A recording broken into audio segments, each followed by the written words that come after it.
Hello and welcome to Leaders of Tomorrow, India's largest platform for entrepreneurs. We bring you expert advice on how to make and manage your money right, hiring right, innovation, strategy, in fact, anything and everything that matters to the life of an entrepreneur. We cover it right here on the show. I'm Sunanda Jayaseelan. Tonight, I'm in conversation with two young entrepreneurs, Ameve Sharma, co-founder of Kapiva, Shreyas Srinivasan, founder CEO, Paytm Insider, joining us on the show tonight.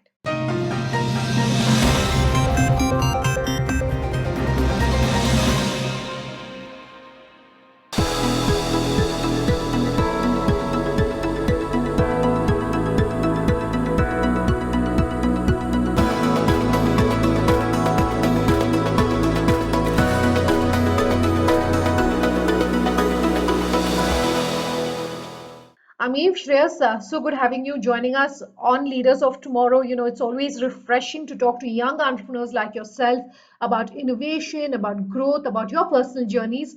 So thank you for taking the time. I want to talk about all the changes that one has been seeing here, thanks to working in this new normal in this pandemic and post-COVID era. Really open to the two of you, but maybe Ameve, I can come to you first and talk about all the changes that you've seen as an industry, as a business, and as an entrepreneur. So, it's been quite a journey. I think for anybody in the business world, we've seen a lot of disruption, we've seen a lot of changes.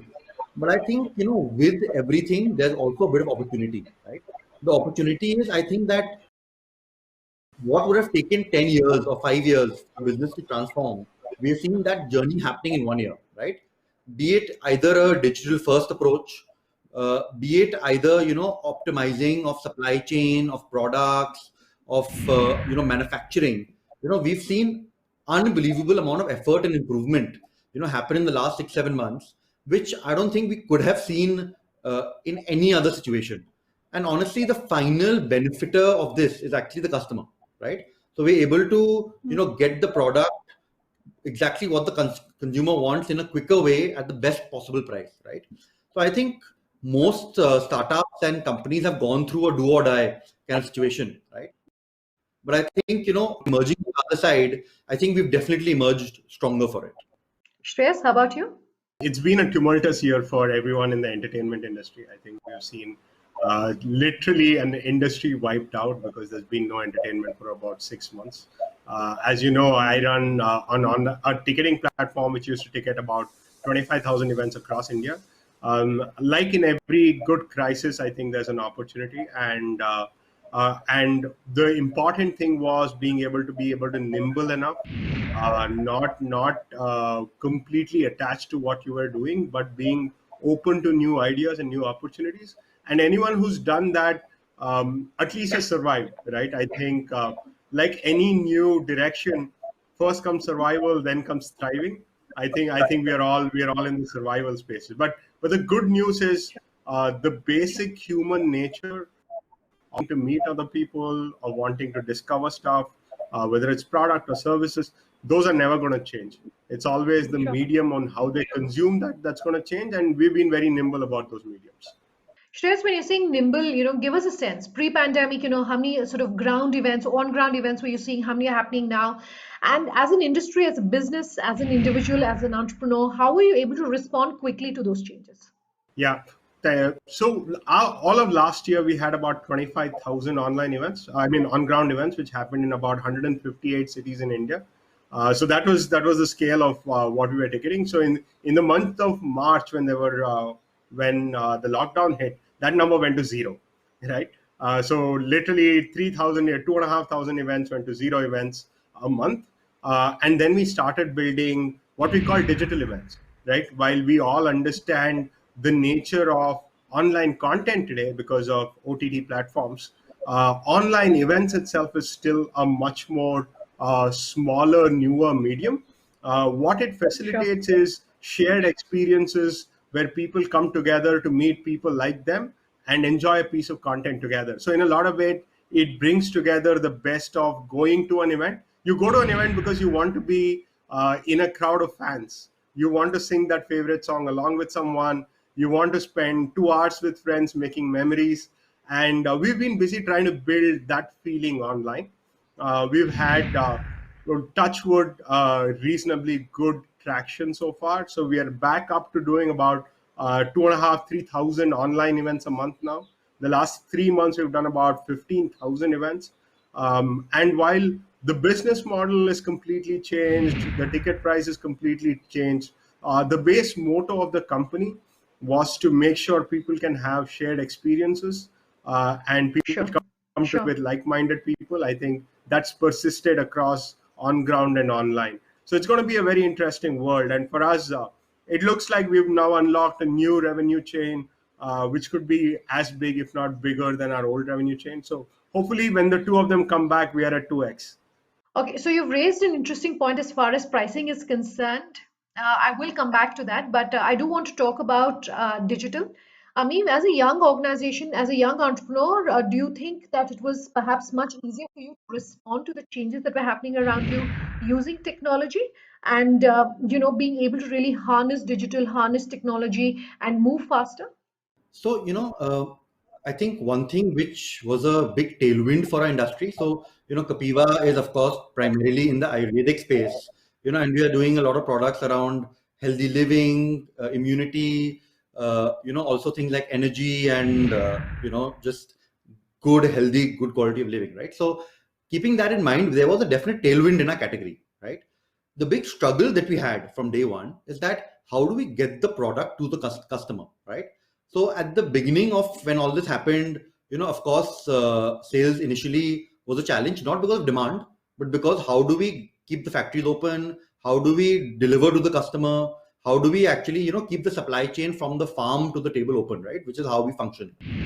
That, has been a long process for us in the last 4 5 months, where we've actually built redundancies. We've taken a lot of processes in house, taken control a lot of supply chain, and we finally now reached a point where we have control, end to end control, and we are back to kind of full capacity, right? What has happened honestly is that people are now, as a overall cohort, looking to buy more and more online, and the very obvious answer to this pandemic was shifting consumption online, right? So what we did was we built out a lot of infrastructure very quickly to support our online sort of transactions. To give you an example, before this pandemic, our website sales was sub, I would say 5 7% of our total sales. Now it's close to almost 30%, right? uh, in terms of online overall has also grown significantly. And what we found is that it has been a very interesting journey in building out the back end for the company to be able to service it, right? The beauty of online is availability and access is very easy, but supply chain is where the complication was. So put a lot of time and effort into that, and we very quickly pivoted to a digital first brand, both in terms of communication, in terms of our website, in terms of using platforms like Amazon, Big Basket, Flipkart, right? So that's been a big concerted effort for us in Okay. the last 5 months. So Okay. online first has been a fantastic journey for us. I was looking at a report that said that online sales for the retail industry in FY 2020 was just about 2.8%, low single digits. How can that change? What is being done to really improve and change that? So if you look at global numbers for consumption, right? Yeah. It is somewhere around 9 to 10%, right, for developed economies, where the online has an overall share. However, if you ask Yeah. me, I think there's a large opportunity in India, and the reason is that in our tier one, tier two, tier three cities, there's a significant lack of choice that consumers suffer from, right? So availability offline is much weaker in India than it is in a lot of these global countries, right? So in the long term, the Yeah. opportunity that I see for online as a share of overall business, if you look at all over India, in my estimate, could go all anyway up to 20%, right? So the opportunity Sure. here, I feel, is huge. So one thing now we are looking to incorporate into our website, kapiva.in, is actually online AI-based consultations, online doctors Sure. consultations. Right? So the kind of leverage we can get in terms of, especially in a place like healthcare, right? Online in Mhm. customization and giving the consumer a better and more relevant product is fantastic. So see a lot of Sure. opportunity here, and see a lot of sort of innovation that we can bring in to FMCG as a sector as a whole. Fair enough. From about 2.5, 2.8%, you're saying 20%, that's almost a 10x growth. Where is the opportunity going to come from? Where is the potential? What would you like to tell our viewers? I think at this point we're already seeing phenomenal growth on marketplaces, right? So I think a no-brainer, low-hanging fruit is, start working with Amazon, start working with the Flipkart, start working with the big basket. Make sure your product portfolio fits the consumer portfolio, right? I think one thing which is really, really important online, right, is that transparency is very high. So if your product is not fantastic, Okay. the consumer will immediately kill it, right? Because everything is reviewed immediately, everything is feedback is given immediately, right? So very important to maintain that product quality and product feedback.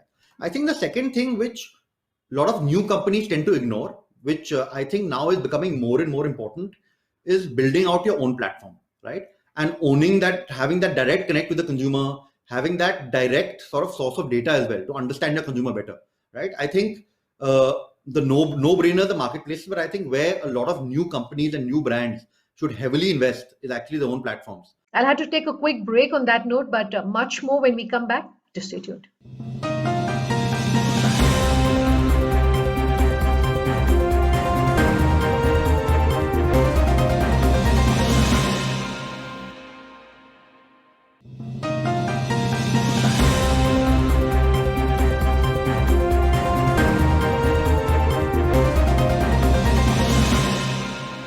Welcome back. Tonight, we're in conversation with Kapiva and Paytm Insider.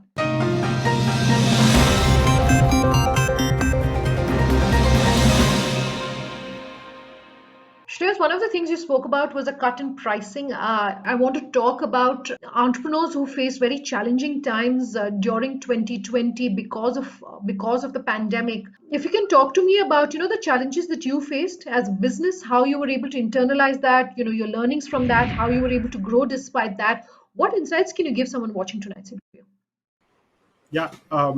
So I think it was very early on we realized that just because there's a new medium which has traction, it's not just going to replace the old medium, right? I think as soon as that sort of learning was internalized, we had the tactical advantage of being in a larger sort of group, which is the Paytm group of companies. So the first thing we did is, what is this new opportunity and how many people do we need to address this new opportunity? And we're able to look at our team and say, okay, these many people are not the same talent as we needed before. What kind of talent, what kind of skill set, what kind of numbers? And we were able to then make sure a lot of the people who weren't in that core group were then started working on other pieces within the Paytm group, right? So from that point of time, from that point of view, I know smaller companies might not have that luxury. We had that luxury and privilege of being part of a group where people could do multiple different challenges. And a lot of people at our company took up new challenges and delivered on them. So if you could look at, the short term, 21, 22, 23, online events, something that perhaps has become an innovation now. But if you're going to take that forward and your learnings and your key takeaways from that, what can you tell us, Shreyas? So as we look forward to 2021, 2022, we think event organizers are going to do more events. They're going to be doing a lot more events than they did before, but they're not all going to be physical events. So the same organizer will do some physical events. They'll do some digital events, a lot more digital events, so that there are two key customers in our industry. There's consumers and there's sponsors, right? And both of them want more touch points. They want to attend more, they want to experience more, and sponsors want more eyeballs so that they can justify ROI and marketing spends. So I see a hybrid world, right? Organizers are going to get adept at not only putting up a great stage, they're going to be adept at putting up a great live stream experience, right? And that's the new world. We need to understand multiple formats, multiple mediums, and make sure that the content is available for longer periods of time so that we deliver more value for both customers and sponsors. Okay, one thing that we're doing here on the show this season is also taking in questions from our audience for our young entrepreneurs. And let me quickly pull up the first question. It's coming to us from Satish Aryan on Twitter saying, what digital marketing tools need to be used for marketing? Open to both of you, but Ameev, if you can talk to us about what you have done and any learnings you have.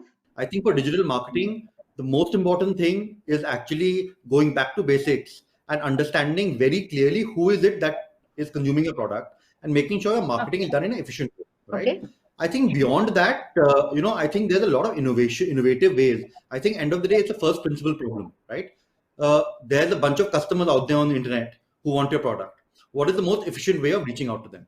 One thing that we found very efficient actually is tying up with online communities, right? So, for example, something like a insider, right? If we find that they have the exact consumer sort of profile that we are marketing to, tying up with them and reaching out to the consumer through partnerships is something that's been very, very effective for us, right? And I think also I think end of the day it all comes back down to also community creation, right? Online, like they just said that online is the best place to create communities. So if you can share relevant information, create a community that's interested in what you're doing, I think that's the best base to start off with for online marketing. So I think those are two, three things that we are kind of Okay. following. Yeah. Shreyas, how about you? So I think online communities is a great idea. Usually the most committed users are on these communities. The other thing, in my journey as an entrepreneur, I have learned that please be very careful with Facebook and Google. It's very easy to spend a lot of money to acquire users who will never be loyal to your brands. Okay. So it's important to spend money on marketing, which builds loyalty. So I think storytelling, invest a lot in storytelling, and dissipate that storytelling in organic marketing. So SEO still works very well for us. We write a lot of content which brings in the right kind of audiences are looking for it. Slightly old school, so not the buzzword anymore, but still really, really works. Second, influencer marketing works, right? You pick the right influencers who are again the start of in the opinion leaders within those communities, and work with them long term to build a connect between that community and your brand. So other than what he already said, I would just say influencers and content is the two other things to do. Okay, this next question is coming to us from Ruchi on our Facebook page. How can entrepreneurs build resilience in the economy, both professionally and personally? And Shreyas, maybe I can ask you to go first. Yeah, that's a very good question. I think the first real thing any entrepreneur needs to learn is to never give up. I think being too attached to an idea affects resilience, because you feel like when the idea doesn't pan out, it's sort of a reflection of you. So first of all, understand why you're doing what you're doing, and understand that idea can be executed in 10 different ways.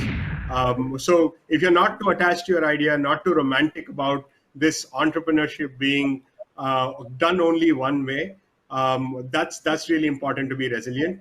And the second is just don't give up. You see highs and lows every day as an entrepreneur, right?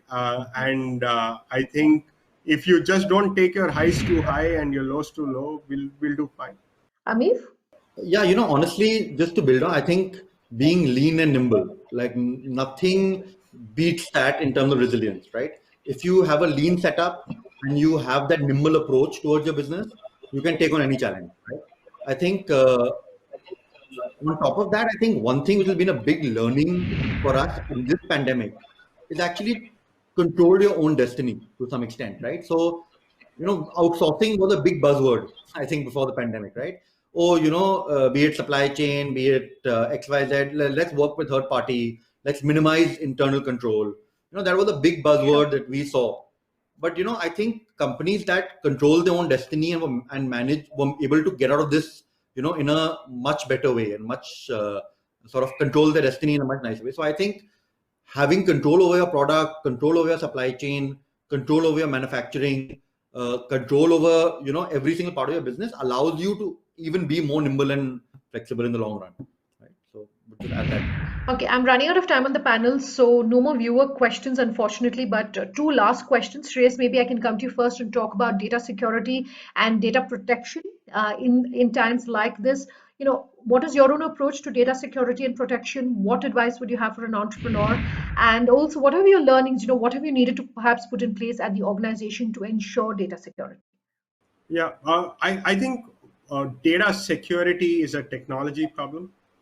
We can ensure data security by building the best technology practices, which allow you to detect intrusion, to make sure that your security software does not allow people to access that data without having authorized access to it. The larger problem is data the conversation around data and having the right regulation around data. I think there's a larger GDPR sort of system needed in India, which codifies as a law what is the right usage of data, and how much of control should customers have for data they generate, right? And I think GDPR and what Europe is doing is a leading light in that, which gives complete control for customers to go to their applications and say, forget my usage, only store data for this much time, only use my data for these kind of purposes. So I think the larger conversation is data laws, and I think there's a parliamentary committee and there's a bunch of civic bodies and industry bodies discussing it. And I'm hopeful we'll do something which is, again, good for customers. Data in access for businesses without really defining what they're going to do with business with that data is a loaded gun. It can fire both ways. It can explode in the hand or it can shoot somebody. We need to be very careful about that. Ameve, I'm going to let you have the last word. In terms of brand building and brand identity and branding, really, what have your learnings been, and what can you tell an entrepreneur watching today's show? I'm quite a traditionalist when it comes to things like this. My mindset is your brand is your product, right? End of the day, you can do whatever you want, spend whatever you want, get someone to try your product. But end of the day, what speaks for itself is the product, how good it is, and is the person going to buy the product again, right? Nothing beats word of mouth, right? I can reach out to X amount of people through whatever, but if somebody, especially in healthcare, if someone gets better or someone feels better after trying your product, they will tell 20 people. And if someone doesn't get better, they will tell 50 people, right? So end of the day, for me, marketing at the end of the day is product, right? My marketing team is going to be angry when they hear this, but my big focus at the end of the day is that if the consumer, when they try the product, when they have the product, the outcome should be great, not good but great. Sure. And we are looking at across the company, we look at repeat rates of over 40%, right? And that's how we've seen growth. 40% of people who try our products actually come back again and again and again, right? And that's how we've actually grown. That's the reason we've grown. But it is important that your brand messaging is also, and your brand communication is also consistent with who you are, right? So I think it's a process to understand that what you stand for as a brand and communicate that effectively to the customer, right? And I think in today's day and age, consumers are much smarter, and brands need to be transparent and honest, right? You need to be clear about who you are and you need to be clear about who you aren't, right? And we find consumers really appreciate that. All right, completely out of time on this episode. Shreyas, Ameve, thank you so much for your time. Completely out of time on this panel, but if you have questions for the experts and young entrepreneurs joining us on the show, here's how you do that. Send it in to us on the contact details on your screens. Thanks for watching. Have a good day.